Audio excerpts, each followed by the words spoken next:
Welcome back, my kindred, to Canada by Night, a Vampire the Masquerade live play podcast. As Valerie Miller approached her teenage years, the theoretical dangers became terrifyingly real. After a pivotal argument with her grandparents, her father returned from a mission with the mutilated bodies of Rick and Maria, revealing that they hadn't been fast or strong enough. Valerie's training became even more rigorous until her 13th birthday, when Tom told her that in order to prepare her for the real threats, he would now hunt her at night.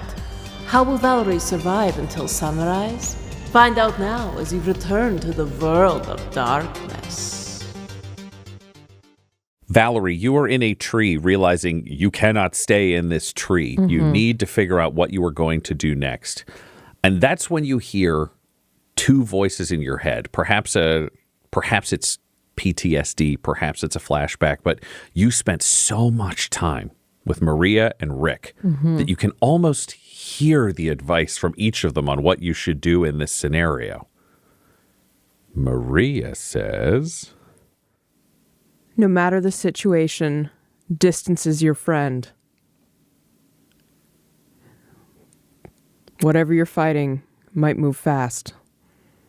The longer you have to take those shots, the better. And Rick says, get inside, kid. That long gun of his will do him no good in those tight corners. That's what you get from your internal Maria and internal Rick. Yeah. And I think the first internal impulse of Valerie is go deeper into the woods. Like looking towards the woods, feeling that the woods will protect you. Maybe I can run faster than Dad. The woods are deep and dark, and hearing those voices from Rick and Maria makes her think maybe the woods make me feel okay, but we don't know where demons even come from. And having something safer and having something faster. And so she turns the other way and looks towards her dad's truck. And she wants to shimmy down the tree and try to get into his truck and drive away with it if she can. Great. Roll me a dexterity and drive. You will have a dot and drive. Okay. I will give you a bonus dot for larceny because you know how to steal this specific truck. Yes. This is the truck that you've practiced Correct. on. So this one's wired easily. And I will give you another bonus die for sheer determination and the cost of failure here. If you can't do this, this plan is off the table. Yes. You need a new plan. It has to work. It has to work. Oh, damn. It's a 10 and an 8 and then 2 1s. So net neutral. Net neutral. You make your way down to the truck. You can stealthily get to it. You make your way to it. You slide in. You go down to check how you can hotwire it, and you see that the system that you would normally use has been disengaged and the wires themselves have been removed.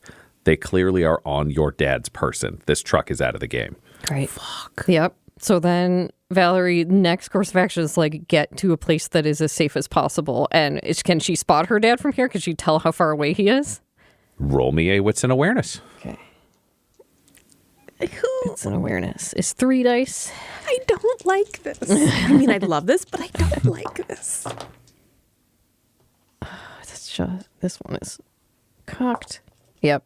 1 success. She's choking in this instant. You have no idea where he is. Right. Well, then she just hopes that she's faster and she's going to run towards the bunker that her dad made and hope that because it locks from the inside, if no one else is in it, she can just lock him out. All righty. Roll me a strength and or dexterity and athletics. Okay. 1 success. Oh my God, this is so hard.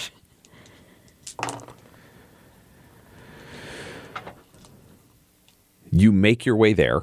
You dash forwards only to discover that your dad has removed the slide lock from the door of the bunker. It's just like shit. And taking off on foot again to run to the next most fortified place of her bedroom. Great. You're breaking for the cabin. Yep. Roll away. All right. Same roll. Yep. That's 2 successes this time. All righty.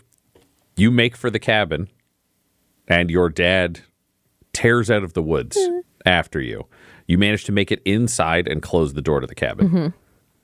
Then it's like close the door, put something in front of it really quick, then go towards her bedroom door and close and lock that door. And then there's the gun in her bedroom. So now she has 2 guns. It's just like, I don't know.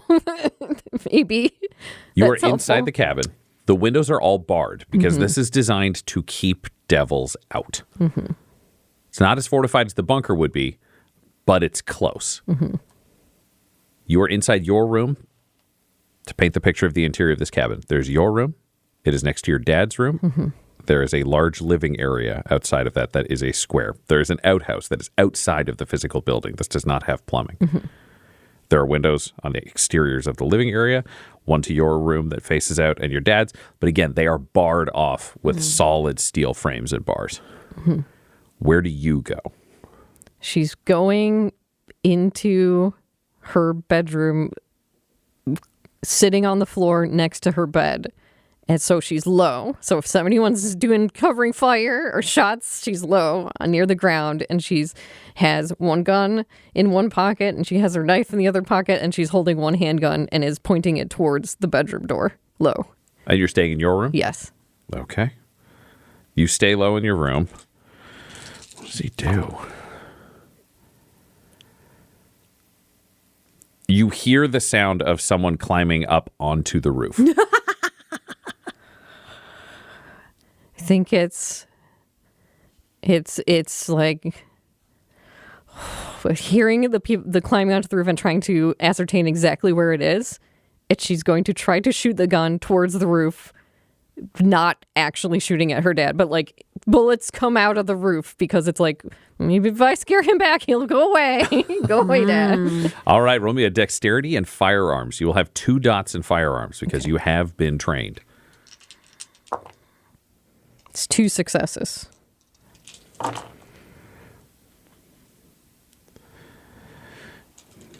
You hear hurried footsteps running off the roof. She's gonna You don't hear any sound. She's just stay hunkered down there and with the gun out and just waiting.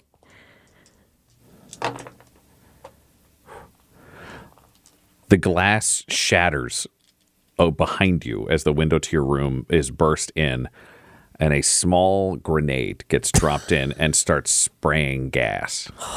All right, well, we have to leave this room now, and there's only one way out of it, out of the bedroom, back out of the room. And it's just scrambling across the floor, getting to the bedroom door.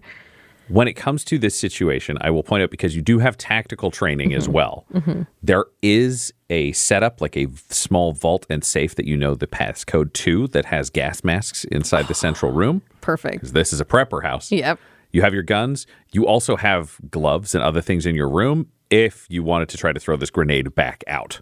Or you could just scramble to this room, close the door, and the grenade's stuck in the bedroom, and you don't have to worry about it. I think it's scrambling out of the room and closing the door behind her, and then not going for the gas mask because it's like, well, Dad knows the house. So I think it's leaving that to go off, that maybe like he thinks she's still in there, going into the main room and then setting up in a corner so she can have eyes on where the gas masks are if he comes looking for. So she's going to try to hide in a corner, but like keep her eyes open and gun out. All right. You hold position there. And you find yourself sitting for an extended period of time. The grenade eventually goes silent. There's nothing more that you can hear through the door as that's happening. You're just hearing the sounds of night outside. We like that. That's more comforting than any noises now. And if there are no other noises, she's going to try to keep even breaths so her hands aren't shaking, so her gun is trained out, and she knows that behind her nothing can come in from that corner, and she will just wait with the room covered with her gun out. 20 minutes pass. We're waiting. Another 20. Now it's getting hard to just sit there. I think after enough time, she will edge back towards her bedroom and like open the door, but from the ground, leaning up to grab the handle, and then open the door and kind of kick it open and wait next to the door. Can you roll me a stamina and Resolve. Yes. That's 3 dice. Great. 1 success. Your eyes are now stinging from the gas inside that room that is released as you open the door because it is still hanging a bit like a fog in that room. And as you open the door, it floats outwards before it disperses enough. You do not see anything. There's a broken window. The empty canister is on the ground. Yeah. And I think it's moving back to a corner of the bedroom because it's like, all right, this area has been cleared. Maybe this area is safe now because the enemy will have assumed something happened and moved on. So she's just going to try to hold down, like, this is a area that I know well. I'm going to just try to hole up in this area. Great. It's familiar. 20 minutes pass. It's just doing a wait with the gun trained at the door. How long will you wait? She will wait. She will wait until it is sunrise because it is like she will wait as long as she has to if that is what we are doing right now. And making big plays is not very safe or tactical. And you wait until sunrise. Sitting in this room, refusing to sleep, with a gun in each hand. Yep. Waiting. Yep. And the sun begins to rise in the distance. And she is just waiting as the sun, you can see through the barred window, starts to come up. And she is just all nerves. And you hear a knock at the front door. She startles. It's sunrise. Tonight's over.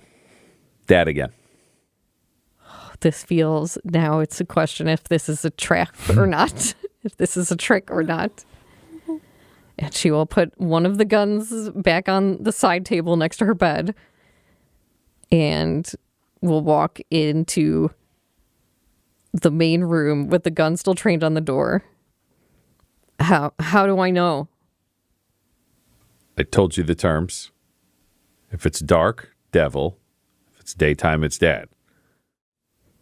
You told me the devil lies. I mean, yeah, but you came out in front of me, and if I wanted to blow you away, I could just shoot through this door and you'd be done. I'm realizing this mistake for sure now. Like, oh. And just lowering the gun. Oh, okay. Do you want breakfast? Yeah. All right, I'll start up the fire. And he turns away and goes and sets up the fire to make breakfast as he would for you any other day. Totally. Valerie definitely totally on edge now because that's what? He seems totally normal. He's cooking for you. You go for your morning run. You strip the weapons. You hit the weight yard. It's a totally normal day. And by the midday, Valerie is so tired. Correct. Dad, Yeah? I need to sleep. Your point? Can we stop so I can sleep? You want to stop training so you can sleep? Yeah. Do you think the enemy is going to wait for you? But Dad, you'll cover me and watch my back. That's reasonable. If the enemy was after us, if we were working together, yes, I could watch your back as your dad. Yeah, you're good. Go for it. Okay. And I think she would go down to the bunker and try and sleep a little bit there, if possible. Just be trying to not be shaking constantly. Let's do a roll then if you're battling your body on this one. Can you roll me a stamina and I'm going to say athletics just for your ability to stay in control of your own physical reactions? All right. Oh my God. 3 5s and 1 6. So I got 1 success. You get an hour or two of sleep, even though you spend a fair bit of time down there. It's just really hard to turn everything off. Yep. That makes sense. And she will get that little bit of sleep. 2 hours before sunset, there's a knock on the bunker door. It's your dad. Hey, Yeah. you might want to start prepping for tonight. I don't know what your strategy is, but devils are fucking smart. If you're going to repeat what you did last night to try to get the devil again, just know they fucking know. Right. Yeah. And I think at this point, Valerie is going to try to start looking like she's setting something up, but she wants to watch her dad because she wants to, when he is not looking, try to just run. Start running now. Great. Roll me a dexterity and stealth. Or I would say if you want to do an athletics and stealth, we could put together two of your skills. So Because technically this feels like a blend. Athletics. Great. And I don't Two have... for stealth. 2 for stealth. You got hunting stealth now. Right. You've got some abilities that you would not otherwise have as a normal preteen. No, teenager. You're 13. We got 3 successes. You take off like a bat out of hell. You aren't looking back. You don't even know if you saw you run, but you're running. Yeah. So she's going to run and run into the town and try to remember where her grandparents live. So you're trying to make your way to your I grandparents. don't know if it's possible. This girl. That's a big question because you do not know the route. Yep. And you do not really know how to read very much. Nope. Can you roll me, I would say, an intelligence and streetwise. And streetwise would be how many dice? Streetwise. This is actually streetwise. Yeah. Maybe nothing. I have 1 for intelligence. Do you think you have practiced or have understanding of how to use public transit systems or get through the city other than being driven around? I don't know that she would, but I think she would be versed in just general maps. So if she saw a transit map, she might understand that it is a map. That makes sense to me. Throw a die on there. Okay. We'll try. 1 success. 1 success.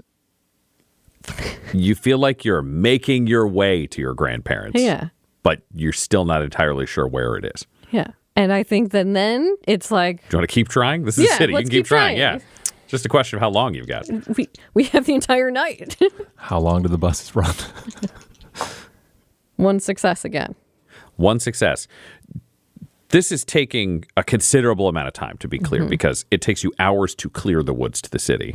You arrive at the city well into the night. Yep. You are searching the downtown, trying to figure out where you're going to find your grandparents' place. You're figuring out what transit works at night. You're figuring out who is around, who can you get spotted by or not spotted by.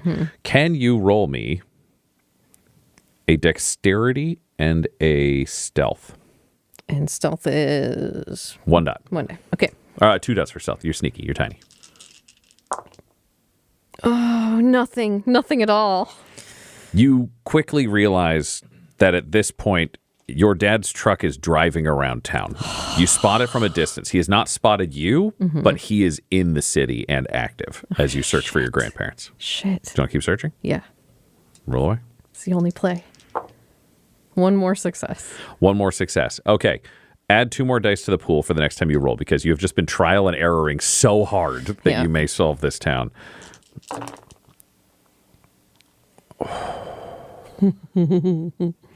You find yourself in a public space, surrounded by people who are coming out of a bar that is closing. And that's when you see your dad's truck in the corner, down the street, clearly watching you. What's your play? Play is to try and walk alongside all these people. So I'm a harder shot. I'm hard to snipe from this far. There are other people and other bodies in the way. No gunfire happens. You're following with the crowd, but the crowd is splitting up now. Yeah. As you move another block down. You're out of sight of your dad, but people have split off. Are you going to try to stick with one person, or what's your strategy the moment you're clear of sight of his vehicle? Yeah. We're gonna try to stick with one person who maybe seems to be going to a car. There is a relatively 20-ish. I mean, for you at your age with the number of adults, there's just an adult going to a car. Yeah. Yeah. And she's got very, very updo coiffed hair. She's dressed businessy. We would look at her and think like 1960s, 1970s secretary vibe. Yeah. Yeah. And I think that there is just a moment when Valerie is watching this lady and getting into her car, and Valerie still has a gun.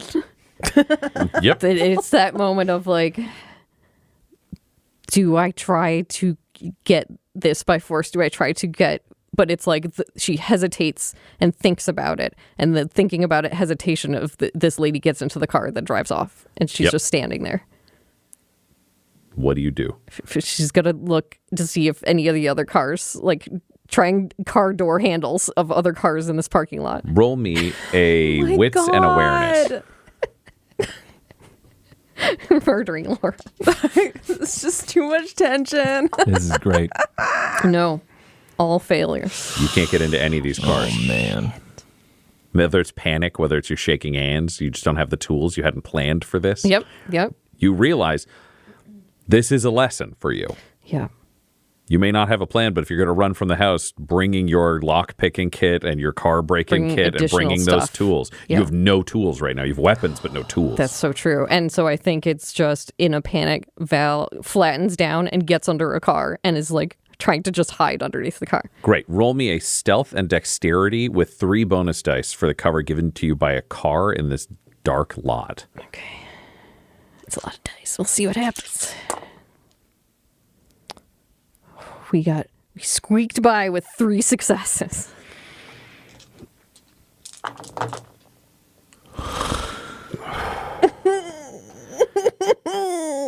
Papa, no. You are under a car when your dad starts searching the lot. You can recognize his combat boots on concrete. You can see them under the vehicles as he is moving. And he is moving closer and closer to the vehicle that you are in. Yep. And you can't move. Because the moment you move, he can hear you, and then it's a race. And you know from experience your dad is faster than you. Okay. You're tall, but you're not quite used to being tall in that way that it's new. So you're a great long distance runner, and you're a mediocre sprinter at the moment. Val's strong, not necessarily fast. Yeah. And so Valerie is putting her gun away and pulling out a knife and is holding a knife underneath this car. And your dad circles around. And you're stuck holding perfectly still as you hear him move around behind you to where you can't see. Yeah. You can only hear. And then you feel a hand on your ankle and he yanks you out from under the car. And it scrapes your skin as you're dragged out and clear. What do you do? Try to stab him in the hand, but like not full force. It's like it's still dad, but like just if he can let me go, I could just run. Great. Roll me a strength and melee. No, worse. So right now it's Yeah, one you got dice it. for strength. 1 dice for strength. You get 2 for melee, as people want me to say Yeah. sometimes in comments. Yes. And I would say take 2 for strength because you are desperate. Okay.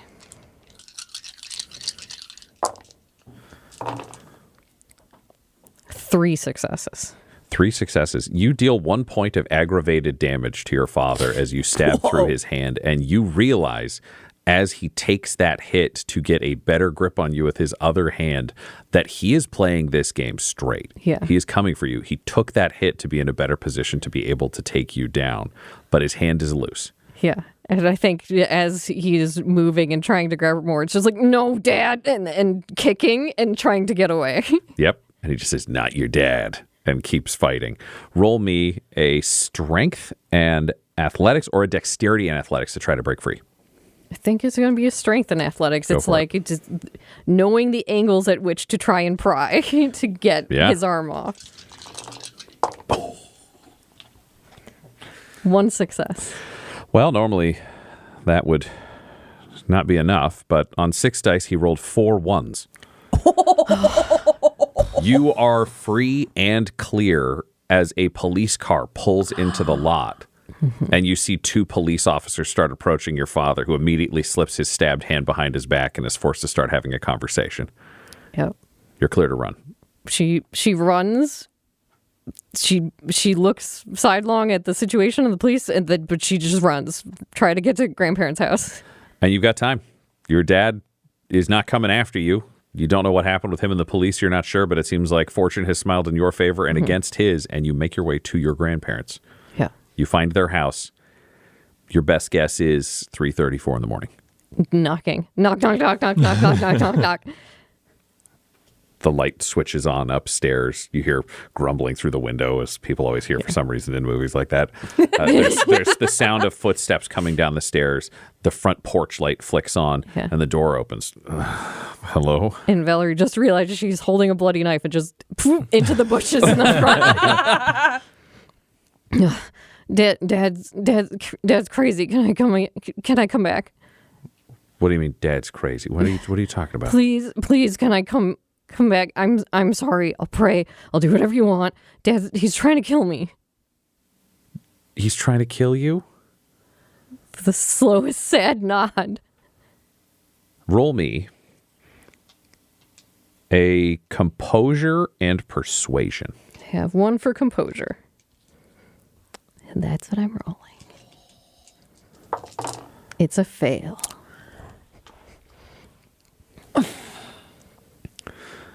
I can see the blood on your hands. Oh, she tries to wipe it on her pants. I can see the bloody knife in the bush.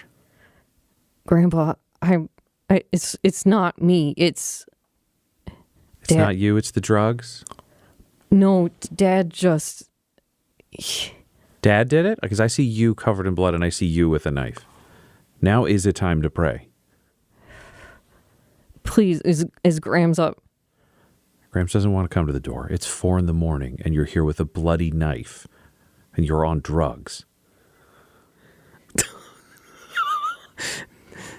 I'm sorry. Can I just sleep here tonight?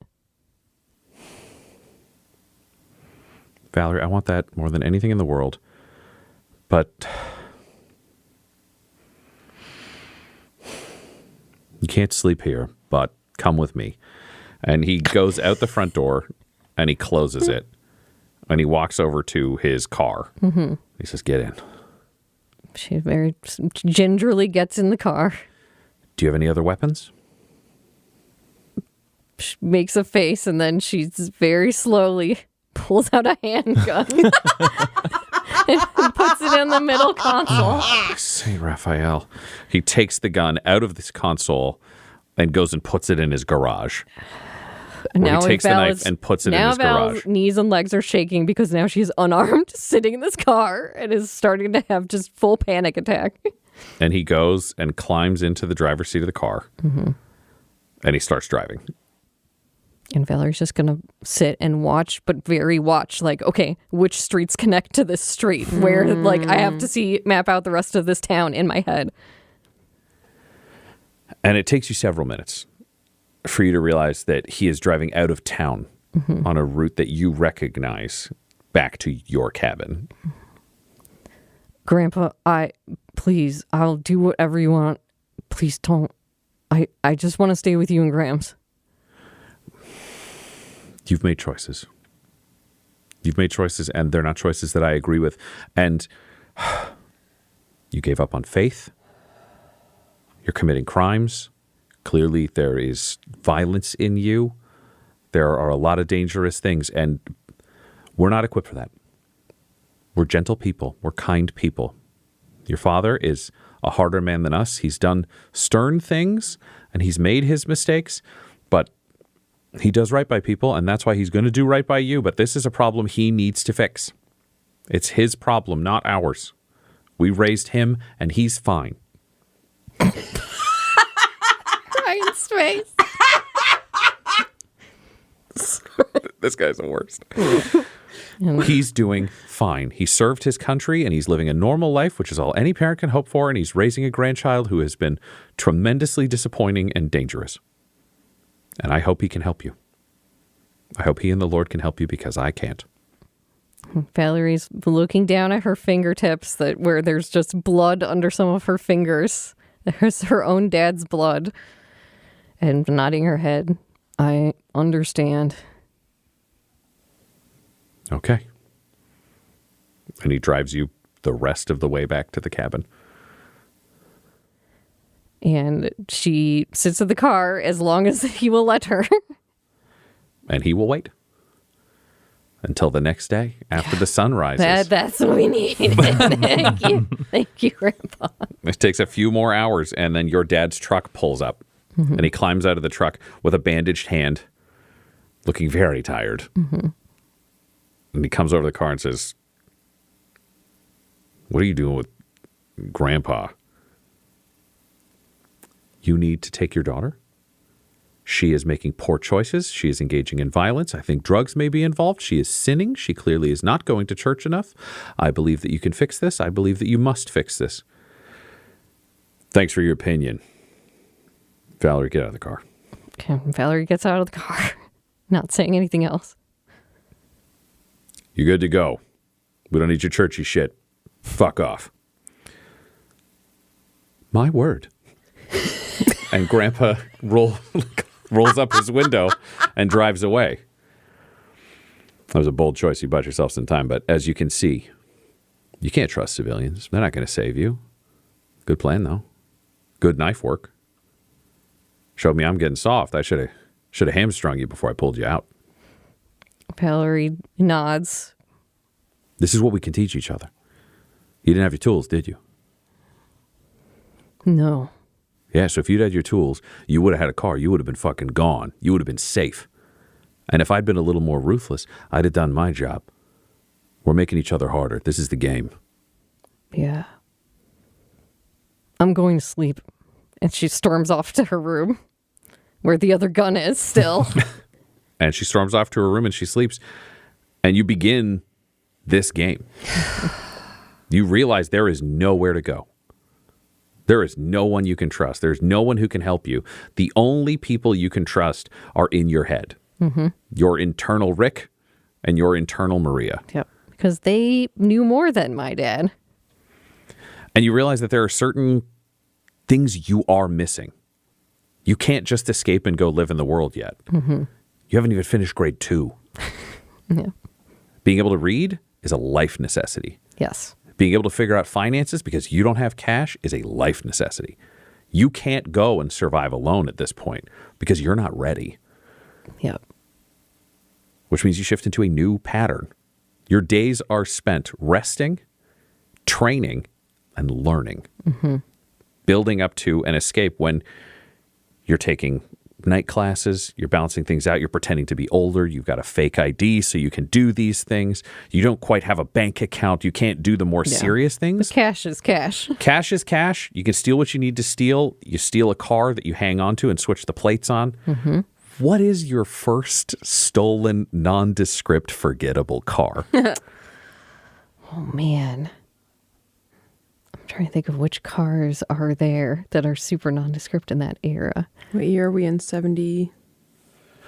She would be 16-ish at that time. So 58, 68, 74. 74. It's probably from the 60s. Yeah. I think Valerie's first car would be just an everyday beat up Ford. Ford truck, like her dad. Just something old that no one's going to notice. Maybe she got it from, like, it was on a used car lot and just sitting there. And then it was gone. Okay. I want to see how far your education has gotten. So you have grade 2, 4, 5, 6, 7, 8, 9, 10, 11, 12. Does the States do a bonus year? Was there grade 13 for a while? Never. Not as far as I know. 12 is usually senior, and that's it. Great. So we go through to theoretically 4 years of college will be possible, depending on how much you're focusing and how effectively you're working. Mm-hmm. I need you to roll me 1, 2, 3, 4, 5, 6, 7, 8, 9, 10, 11, 12, 13, 14. I need you to roll me 15 D10s. Okay. Because I need to see how many grades you successfully complete while training as a soldier in your dad's army of intensity and escaping him at night. Mm-hmm. How many did you 15. Say? Oh, God. Well, let me count. Oh, you can just do 5 3 times. Yeah, I was like, you can roll them. No, Dell's doing one giant roll because that's who she is in her heart. I get it. That's the way to do it, baby. Okay. If I do these and these are 5 more. Come on, this is this is how I roll here. Yeah. I'm a giant vampire pool.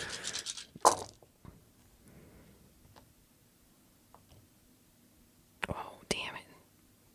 Okay. think I failed out of something Ones multiple will times. only count as individual ones on this. Don't Okay. worry about them Okay, stacking. so they're separate. Okay. Because I think you're smart enough that, like any 17-year-old will pass grade 2 relatively easily. So 6 successes. 6. Okay.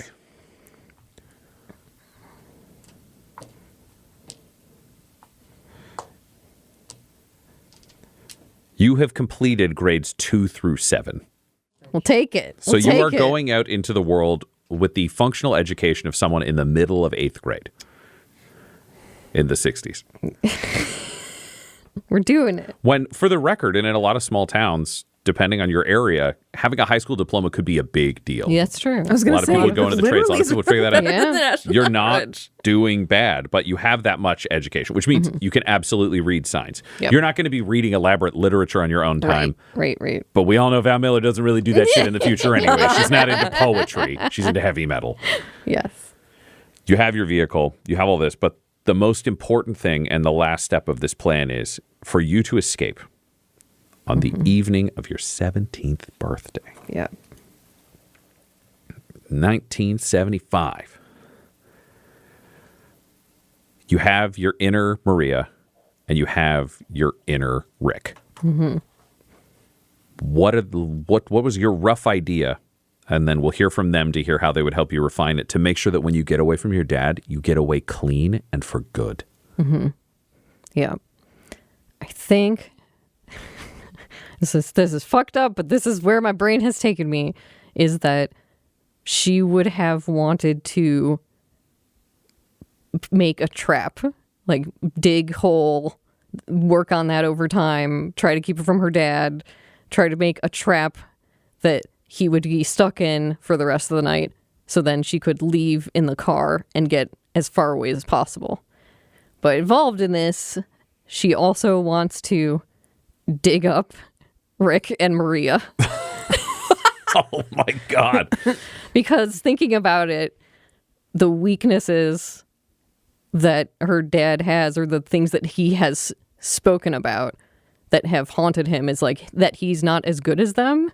And also that those were connections of people that affected him emotionally.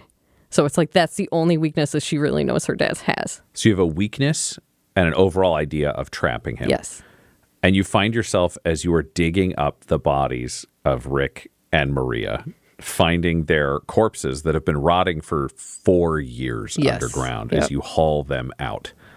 You find yourself looking at them, and you can't help but, between the PTSD of that original night and the haunting images and the nightmares you've had where they're talking to you as their dead bodies, it almost feels like, as you look at Maria and as you look at Rick, that their dead bodies are talking to you and giving advice. You're hearing from them directly, whether it's something in your Yeah. brain breaking or it's really happening. Yeah. You're not even sure. Yeah. In this spooky night with a full moon overhead, Yeah. shining down at these bodies next to this hole as they look up at you. And I think also it's very emotional for her, both in a creepy, terrifying PTSD way, but also in just like, if you were both still here, Dad would be okay. You gonna bring us back? I can't do anything about that now. That's right. What can you do? Use the tools at hand. Use what I fucking have. That's right, kid. What'd I teach you? You fight with a blade. You fight with a gun. You don't have that. You pick up a rock. You don't have a rock. You use your bare hands. Yeah. And I use my smarts and whatever I have to fight dirty. And That's this is right. fucking dirty. You exploit your enemy's weakness. Yeah. Yeah, I'm gonna. Thanks, Rick. And you drag Rick's body into position. And you find yourself going back for Maria. Just looking at Maria, looking at the pieces, and looking at her own hands. I'm sorry if I let you down. You only let me down if you get taken out. I'm gonna win. I'm gonna beat it. nobody's carrying me anymore. That's right. Can't rely on anyone. You already know not to rely on the government. Can't rely on civvies. Remember how we said you make your guns untraceable? Yeah. I've got my guns, I've got my tools, I've got cash, Cash is good. I've got everything. You make yourself untraceable now. Right. Nobody'll know me. Nobody'll find me. Okay. Enemy doesn't care what your name is, but if they know it, they'll use it. Right. That's why I stole some IDs. I have other things to leave behind, so no one knows it's me. So good. So Dad doesn't know it's me. Good, you know what you know. Yeah. And you drag Maria's body into position. You know you have this clearing, Valerie. You know you have these two bodies to be able to distract your dad, draw his attention, horrify him, dysregulate his emotions, make him lose control. Mm-hmm. How does the trap work? I think it's definitely a deep hole with some sharpened sticks around the edges and the top sides of it. I think it's more of a I don't want him to be able to climb out of it. Because she can't, the few times that she's tagged him, she wants to throw up. She can't fight him directly. It's too much. So it's just if I keep him in here and he's trapped and he can't get out, he can't follow me and I don't have to hurt him. Yeah. So you've got a hole. It's lined with downward angled stakes. Mm-hmm. So the fall in, no injury because there's a large gap in the center. But if he climbs his way up, he has to work through a porcupine quill worth of large sharpened stakes to prevent him from being able to climb any further. Yes. You feel like he'd be able to probably remove them over the course of days. Yes. But not over the course of a night. Absolutely. So you position yourself behind this hole that's been covered with earth, thin sticks covered in earth, covered in grass. You gave it enough time to grow so you could slide it into place and it would look appropriate. You have the bodies on either side of it and you stand behind it. And that's the moment your dad steps out of the far side of the clearing where he arrives.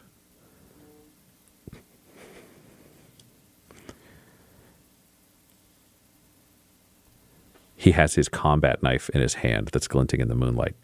And he says, you just had to make it to 18. 18, I could have brought you in. I could have explained everything. And instead, you're doing a last stand tonight. What are you, fucking crazy? I'm not running from the demon anymore.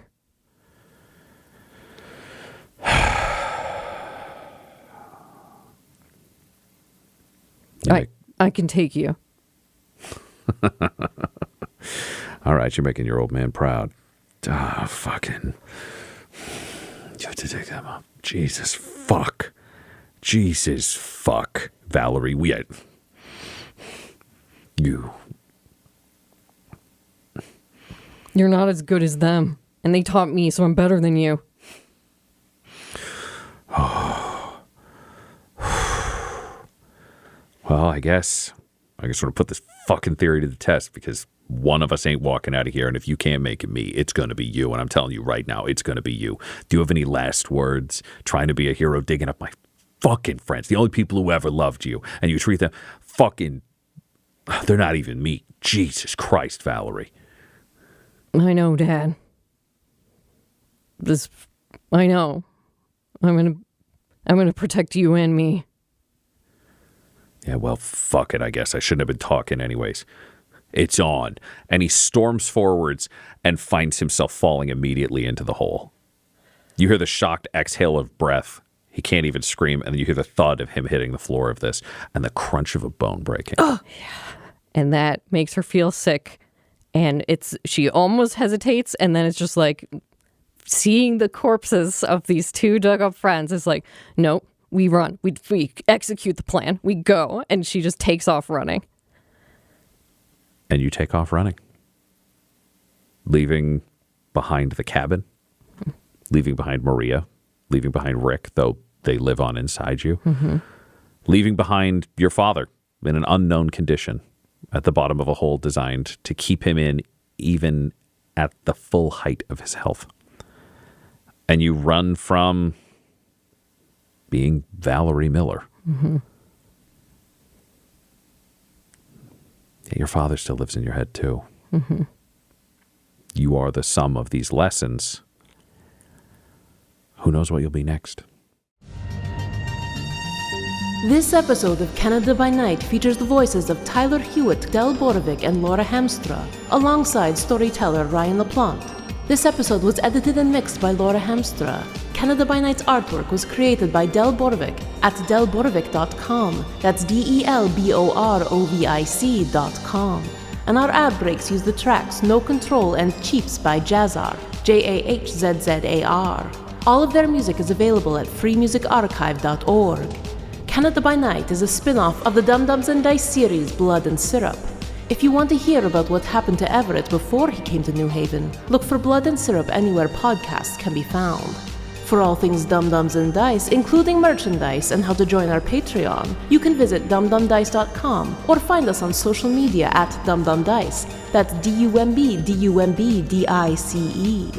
Sleep well, my kindred. Sleep well in this world of darkness.